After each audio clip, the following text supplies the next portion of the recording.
Listen up, y'all, got a story to tell about a golf course drama that almost went to hell. A former president, a gunman with a plan. Here's the lowdown on how it all began. Wesley Routh, that's the name they say. 58 years old from Hawaii, no delay. AK-47 in hand, scope on tight, pointed at Trump's golf club, what a fright. Secret Service on point, they didn't hesitate. Fired some shots, made the suspect evacuate. Wesley Routh and Donald Trump, names in the headlines. Assassination attempt, cross some serious lines.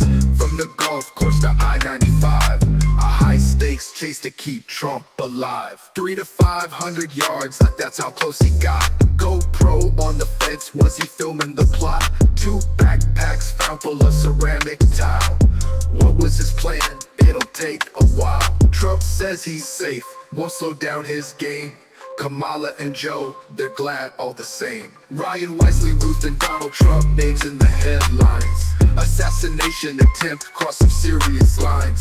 From the golf course to I-95, a high-stakes chase to keep Trump alive.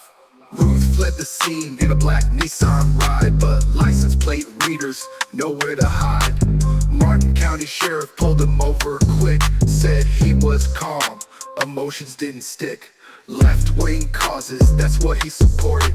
Ukraine and Taiwan, that's what he toted.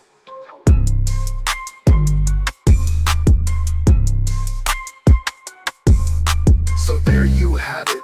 The story unfolds of a Sunday golf game that got real bold. Remember folks, violence ain't the way. Stay safe, stay calm, live to see another day.